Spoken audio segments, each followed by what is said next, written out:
आज इस वीडियो में हम सीखते हैं कि फोलिस कैथेटर किस प्रकार से डाला जाता है और उसको डालते वक्त क्या क्या सावधानी रखनी है। आपने देखा कि एक प्लास्टिक की पतली सी नली यूरिनरी ब्लैडर के अंदर डली हुई है और एक बलून उसके एंड पॉइंट पे फूला हुआ है और फिर वो आपके यूरो बैग के साथ कनेक्ट है। तो आपको बताते हैं कि कौन कौन सी सावधानियाँ रखनी है और क्या क्या प्रिकॉशंस आपको करनी है और क्या क्या तैयारियाँ आपको करनी है कैथेटर डालते वक्त। ये एक पूरा स्ट्राइल प्रोसीजर है, इसको स्टेरिलिटी मेंटेन करके ही करना होता है, नहीं तो आप अपने पेशेंट को कोई भी इन्फेक्शन प्रोवाइड कर सकते हैं। इसलिए आपको बेसिक सी चीज़ों को हमेशा फॉलो करना है ताकि आपके मरीज को कोई इन्फेक्शन ना हो।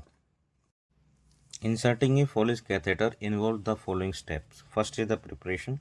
Gather necessary supplies including sterile gloves, lubricant jelly, catheterized kit, Foley's catheter of appropriate size, ensure privacy for the patient and explain the procedure to the patient। देखिए, ग्लव चाहिए, यूरो बैग चाहिए, 10 ml की syringe चाहिए, 10 ml water चाहिए और Betadine चाहिए, gauge piece चाहिए, स्ट्राइल ETO. ये सारी चीज़ें बिल्कुल स्ट्राइल होनी चाहिए और एक कट शीट चाहिए ग्रीन जिसके अंदर बीच में होल बना हुआ हो। ठीक है, आपको पूरे प्रोसीजर को स्ट्राइल तरीके से मैनेज करना है, कुछ भी अनस्ट्राइल नहीं करना है, क्योंकि नहीं तो आप अपने पेशेंट को उल्टा इन्फेक्शन दे दोगे। आपको कोशिश करनी है कि आपके पेशेंट को सारी चीज़ें स्ट्राइल प्रोवाइड हो। तो ये चीज़ें आपके पास कैथेटर डालने से पहले होनी चाहिए। Inserting a Foley's catheter involves the following steps. First is the preparation. Gather necessary supplies including sterile gloves, lubricant jelly, catheterization kit, Foley's catheter of appropriate size, ensure privacy for the patient and explain the procedure to them. Second is the positioning. Position of the patient comfortably on their back with leg separate apart, separate करने उनके legs को and knees bend और उसके घुटनों को मोड़ना है। Place a waterproof pad under the patient to catch any spillage, यानी कि आप जो बीटाडिन वगैरह से क्लीन करेंगे तो कोई भी बीटाडिन का ड्रॉप नीचे गिरता है उससे पेशेंट के कपड़े खराब ना हो, पेशेंट गीला ना हो, इसलिए वाटरप्रूफ शीट पेशेंट के नीचे जरूर लगाएंगे। स्ट्राइल technique. Wash your hands and put on स्ट्राइल gloves, open the catheterisation kit and maintain sterility through out the procedure. जिस तरह से आपने डायग्राम में देखा है कि आपको अपने हैंड्स को क्लीन करना है, उनके ऊपर ग्लव्स पहनने हैं और कैथेराइजेशन किट को खुलवाना है, पूरी तरीके से स्ट्राइल प्रोसीजर फॉलो करना है। एंड द फोर्थ है preparation of the catheter, lubricant distal end of the catheter with water, यानी कि जो कैथेटर का डिस्टल एंड है उसको वाटर या जाइलोकेन जेली से लोकल एनेस्थेटिक इफेक्ट के लिए लुब्रिकेट करना है ताकि वो इजीली आप इंसर्ट कर सको। ठीक है, इंसर्जन यूजिंग स्ट्राइल टेक्निक। आपको किसी भी चीज़ को छूना नहीं है और किसी भी इन्फेक्टेड चीज़ को यूज़ नहीं करना है, उसके लिए प्रॉपर चीज़ें लेनी है ताकि आपके पेशेंट को कोई भी इन्फेक्शन ना हो, और फोर्सफुली कैथेटर को कभी भी नहीं डालना, ईजिली ही डालना है। और आपको बताता हूँ कि जो ब्लैडर का एंड पॉइंट है, जो ब्लैडर ओपनिंग जहाँ पे लिखा हुआ है, यह ब्लैडर के अंदर रहता है। इसके पीछे जो बलून है इसको हम एनएस डाल के स्ट्राइल वाटर डाल के फुलाते हैं और जो कलर है, जहाँ पे कलर बना हुआ है निशान बिंदी सी, वो वहाँ से हम एनएस नॉर्मल स्लाइन को बलून के अंदर डालते हैं, तब बलून फूलता है। और जो यूरिन ड्रेनेज पार्ट है वहाँ पे हम कैथेटर के साथ में यूरो बैग को कनेक्ट करते हैं ताकि यूरिन आसानी से निकल सके। जब आप एनएस डाल के बलून फुला देते हैं तो वो वहाँ पे ब्लैडर के अंदर फिक्स हो जाता है। इस डायग्राम में देखिए, बलून इस तरह से आपके ब्लैडर के अंदर फूलता है और ये यहाँ पे जो कट बना हुआ है ये आपका यूरिन ड्रेन करने के लिए पॉइंट है, और पीछे की तरफ ये जो कलर पॉइंट है यहाँ पे हम 10 ml की सिरिंज के थ्रू यूरिन डालते हैं एज ए रिक्वायर्ड। और पीछे की तरफ जो कनेक्ट दिखा है वाइट कलर का, वो वहाँ पे यूरो बैग है जो आप कैथेटर के साथ कनेक्ट करते हैं। इस तरह का पूरा प्रोसीजर आपका होता है। Once urine start to drain, push the catheter 1 to 2 inch. एक बार आपका यूरिन आना शुरू हो जाता है तो आप 2 से 3 इंच अपने कैथेटर को अंदर डाल के प्लेस करते हैं ब्लैडर के अंदर। Inflation of balloon, once the catheter is in the bladder, जब आपका कैथेटर एक बार ब्लैडर के अंदर होता है तो आप अपने बलून को प्रॉपर स्ट्राइल वाटर डाल के इन्फ्लेट कर देते हैं। ये 5 से 10 ml डालते हैं और डिफरेंट कैथेटर के लिए अमाउंट भी डिफरेंट होता है।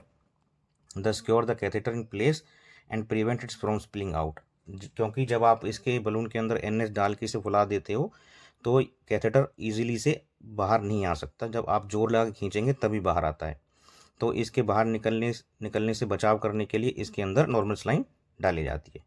वेरिफिकेशन जेनेटली पुल बैक, आपको वेरीफाई करना है कि कैथेटर अंदर है या नहीं, तो आप इसको नॉर्मली ईजिली धीरे से पुश करके देखिए, सॉफ्टली, तो आपको पता लग जाएगा कि आपका कैथेटर यूरिनरी ब्लैडर के अंदर है। जोर लगा के कभी भी नहीं खींचना है, अगर जोर लगाओगे तो इंजरी हो जाएगी और ब्लीडिंग स्टार्ट हो जाएगी आपके पेशेंट को। इसलिए ऐसे इन कॉमन स्टेप्स को फॉलो करना है ताकि आप अपने पेशेंट्स को कोई भी इन्फेक्शन, कोई भी हार्म प्रोवाइड ना करो और आपका पेशेंट सेफ रहे, और जिस पर्पज़ के लिए आपने कैथेटर डाला है वो पर्पज़ आपका पूरा हो। ये प्रोसीजर सिंपल वे में आप इजीली सीख सकते हैं, बट लेकिन इस टेक्निक को फॉलो करना होगा। इसमें आपको कोई जल्दबाजी नहीं दिखानी है। जल्दबाजी करोगे तो फिर आप अपने पेशेंट को इंजरी कर बैठोगे, फिर आपको बड़े प्रोसीजर के लिए जाना पड़ेगा, फिर यूरोलॉजिस्ट आएंगे, वो देखेंगे। इसलिए इन चीज़ों से बचाव करने के लिए प्रॉपर जेली डालें, प्रॉपर तरीके से कैथेटर डालें, कभी भी फोर्स ना लगाएं, इजीली डालें। और हमेशा ध्यान रखें कि कैथेटर डालना अगर नहीं आता है तो सबसे पहले कैथेटर डालना सीखें, देखें, तब तैयारी करें। ऐसा नहीं हवाबाजी में कि भाई मुझे कैथेटर डालना है, ऐसा ना करें। Secure the catheter to the patient thigh, आप माइक्रोपोर की सहायता से अपने कैथेटर को पेशेंट की थाई पे और एब्डोमन पर टेप लगाकर उसको स्टेबलाइज कर सकते हो, ताकि एक्सीडेंटली आपका कैथेटर वहाँ से रिमूव ना हो। आपको ये सेफ्टी ज़रूर मेंटेन करनी है। और लास्ट पॉइंट आता है डॉक्यूमेंटेशन।